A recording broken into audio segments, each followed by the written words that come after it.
Here's a question. How much does style and influence matter to you? If these symbols you see doesn't cut it for you, it may be time for something new.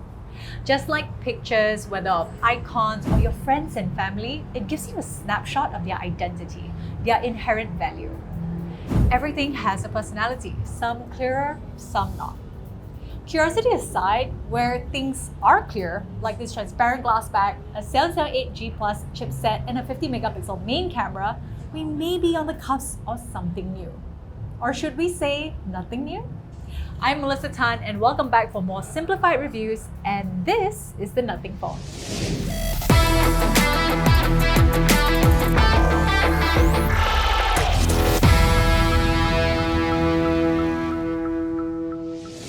Our experience with the Nothing Phone 1 has been an eye-opener as to how much style or character may seem to someone like me or our producer behind the camera, or even you right now watching me speak about nothing.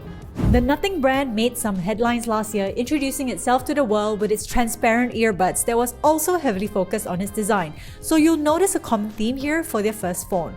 This phone could pretty much fit comfortably in a futuristic movie set or in your hands, weighing 195 grams with Gorilla Glass 5 at the front and back. It has a very distinguishable shape, akin to the likes of an iPhone 12 or 13 in its flat edge design, which they also claim to be made of recycled materials in its side aluminum rails, while 50% of the plastic components are made with bio-based or post-consumer recycled materials. It really feels like everything was strategically placed.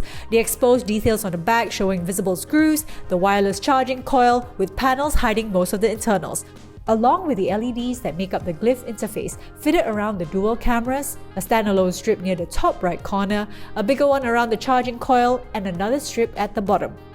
It goes without saying, this is the biggest feature which sets it apart from the rest. Made up of 900 LEDs which lights up for notifications, charging status, it could even be paired to an individual contact with a separate ringtone and a unique glyph pattern to match.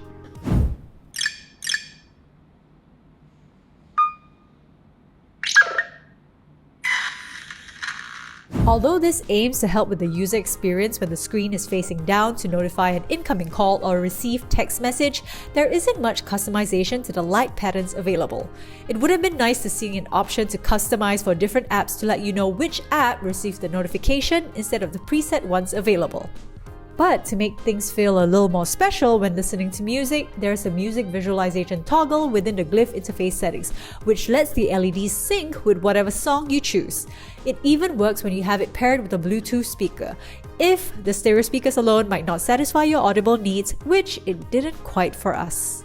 Quite the party trick, but what does concern us a little is how long these LEDs will actually last, looking the way it does, before strain, heat, and overall use might leave any dead LEDs in there over a long period of time.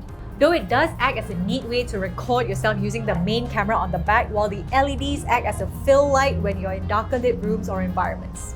But where we're not so impressed is its cameras, consisting of a dual 50 megapixel wide and ultra wide camera powered by an f1.8 and f2.2 Sony IMX766 sensor. Video outputs are predominantly good to say the least, but lack variable frame rate options in 4K and are locked in at 30 frames per second. This could be troubling for moments under lights that don't match frequencies and will cause flickering in your footage. Despite this, it holds up well in producing vibrant colors and rich blacks for parts with most shadows, something that Sony sensors are known for. And it also comes with OIS, so your footage should be considerably smooth for those bumpy car rides or handheld shots. Photo outputs also deserve a decent B+ for capturing high dynamic range in broad daylight, but it excels more in sharpness, retaining quite a lot of detail even in the ultra wide angle by making full use of that 50 megapixel sensor when there's sufficient lighting. But as soon as less light is available, there will be some drastic shutter lag and might even cause some noise. In most cases, the dual 50 megapixel cameras are sufficient enough for most users looking to snap a good photo or video, but it still feels like it's missing that magic touch, which is no surprise provided this mid-tier phone doesn't aim to be a top performer when it comes to mobile photography or faster chipset performance. To which, in its own respect, handles like a mid-range phone does with its Snapdragon 778 Plus and Adreno 640, scoring 815 for single-core and 2970 for multi-core on Geekbench. Graphic tests also come in at an average frame rate of 17 frames per second and manages an overall score of 2842. Gaming situations aren't exactly the smoothest, especially with touch sampling rates of 700Hz, feeling as though it's just a tad bit slower in reaction times for games such as Call of Duty. Nevertheless, its 120Hz refresh rate, 6.55-inch OLED display with perfectly even thin bezels ties in well for the overall look and feel of the phone. It even has a peak brightness of 1200 nits, so there won't be any trouble using it outdoors under direct sunlight, and it also comes with adaptive refresh rates to bump it down to 60Hz to preserve battery life. Standby time with its 4500 mAh battery got us about a full day of use and doesn't come with a power brick, but does support up to 33W fast charging, which should get you to 50% in 30 minutes. The Nothing Phone 1 comes with Android 12, options of 8GB or 12GB of RAM, and storage options of 128GB or 256GB with a starting price of 2,399 ringgit or 769 Singapore dollars. While nothing represents something, even in the paradox they believe to exist in the smartphone ecosystem, they're boldly making a statement, representing themselves as something more than just another Android on the market, literally flashing their way onto the scene. All in all, a smart way in delivering good user experience tied with a unique design. While this first iteration doesn't quite compare against some well-known Chinese brands in this price range, they seem really confident in upholding identity first, before getting to know who else might be interested in a phone like this. It's pretty much an educated guessing game anyway with every phone. So for us, we're simply excited to see what else Nothing will come up with next. We also hope it will come with a faster processor, some tweaks to Nothing OS, faster screen sensitivity, maybe more frame rate options in 4K, and even a telephoto lens.